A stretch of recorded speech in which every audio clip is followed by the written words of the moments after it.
Hi everybody. Well, whoever watches this.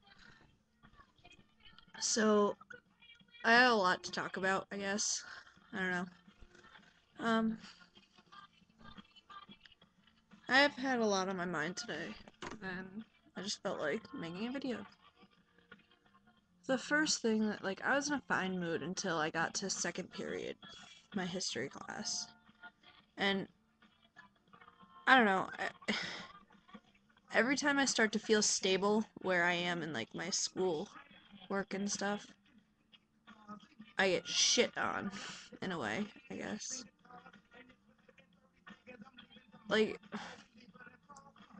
one of my biggest fears is failure. I am so afraid of the fact that I might not succeed in my life. And every time I start to not feel worried, this certain teacher that I have just constantly says, if you don't do this in college, you will fail. Okay, I can understand her trying to wake kids up and stuff, but telling me that, or directing, I don't know how to word this. Sorry, there's a robin outside my window. I love robins. But anyways, I'll tell you more about that later. But every time I start to feel stable with where I am, she just kind of scares the shit out of me. And telling me that if I don't do something and I'm going to fail, I believe it. I start to believe it, and I know I shouldn't, but I do. And then right after that, I started to finally get more comfortable again and not upset really.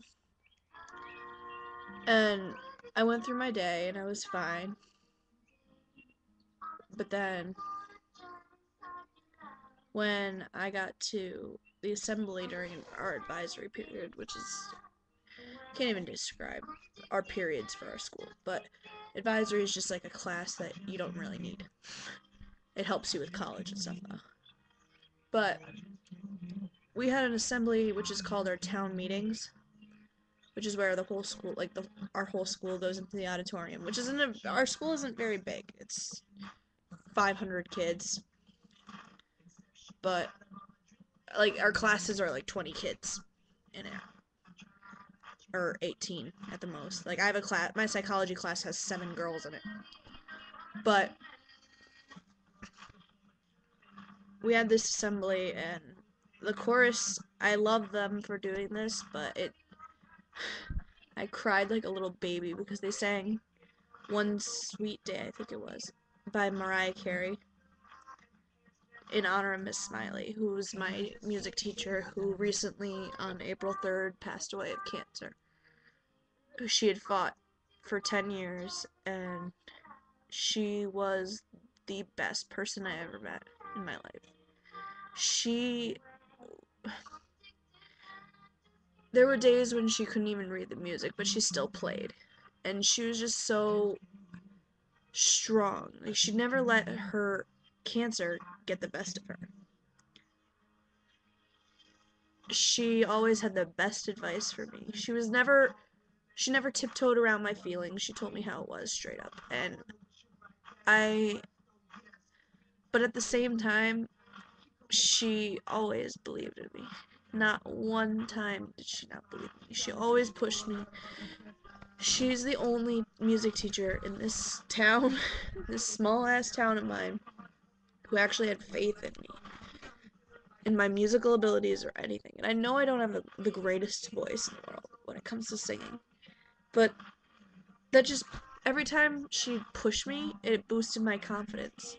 And that's what I needed. And I don't know what I'm gonna do without her anymore, to be honest.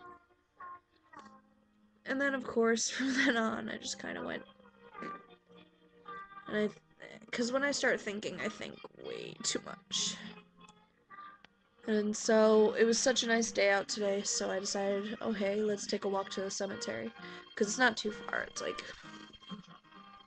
it's about 15-minute walk, not even, 10, 10-minute walk from my house. Maybe 15. I don't know. But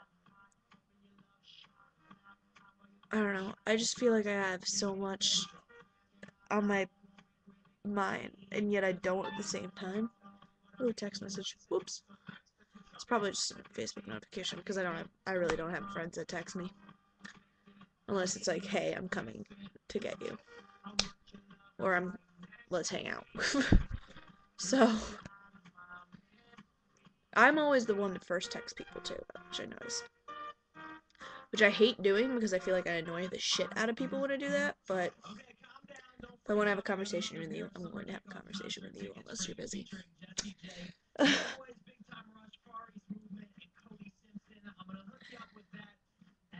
I don't know. I run out of things to say at times. I'm just worried. I got a fortune cookie. Actually, hold on, maybe I can find it, and it said that the world is a narrow bridge and it's important not to be afraid. And that was a big thing for me because it basically, I got a fortune cookie today, and after all of this stuff was on my mind, it's basically told me that yes, times may be hard and chances may be slim, but you shouldn't let your fear get in the way of your happiness. Oh, and about the robin thing.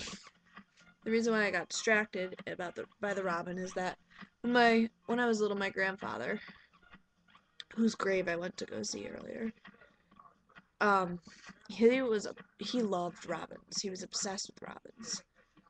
Like that was his favorite bird or animal or what, I don't know, whatever you want to call it. But he adored robins. They were everywhere. He told me that when robins run on the ground like they do, because you know how they run in a special way, it's to wake the bird, like to make the worms think that it's raining, so they come up and so they can get food. And when he passed away, he said, "If you see a robin, then think of me," kind of thing. Before he passed away, and so hence the robin thing.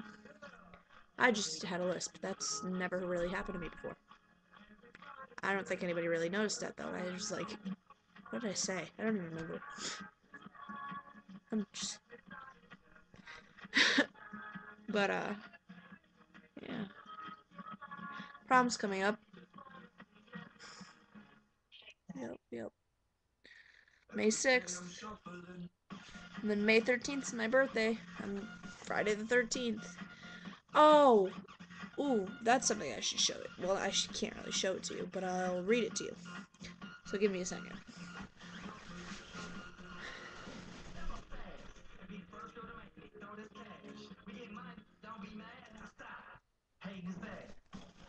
Alright, here's the thing. I was born on 5/13/93 at 3:30 with 2.5 kidneys and 3 ureters.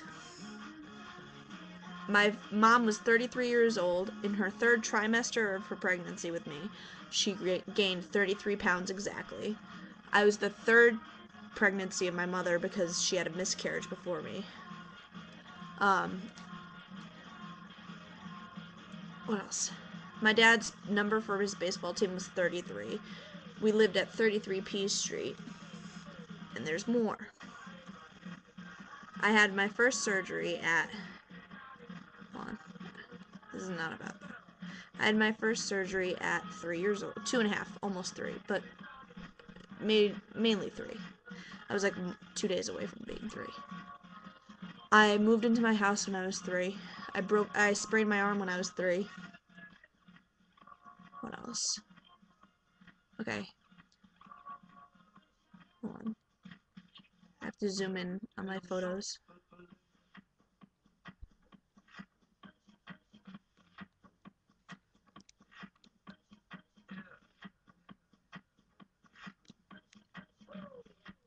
Hold on, I'm sorry, this is pissing me off.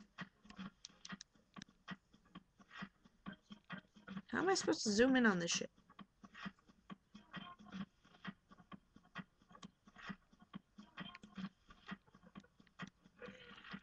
There we go. Okay, so I just wasted some of your time, yes. My grandmother was born, my grandmother on my dad's side. Oh, my grandmother on my dad's side had 3 sons. My grandmother on my nana on my mom's side, my mom's mom, had 3 girls. And so my grandmother, my dad's mom, was born on October 17th, 1933.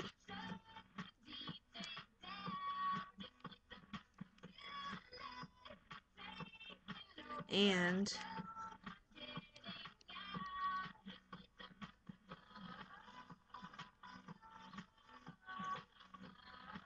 my grandfather was born on March, which is a number 3, so 3/18/1930. He died on June 23rd. 3. And then, sorry, I took a picture of their grapes. I know that sounds weird, but it's because I noticed this. My nana, oh wait, never mind. My grandfather, I mean, died on January 13th, 2003. 3. My nana does not have a 3 in her death or birth date, but she was born, her birth date, or her death date is January 29th. She was 72 years old, I believe. I think she was 72. Her mother died on January 29th when she was 72. So, and then my second cousin, was born on January 29th. Coincidences? Maybe. But 3 tends to be a pattern in my life. And I figured I'd share that with you. Alright, so we're going on 12 minutes here for this video, and I don't want to bore you anymore. So, I'm going to say goodbye now. Hope you all have a good time.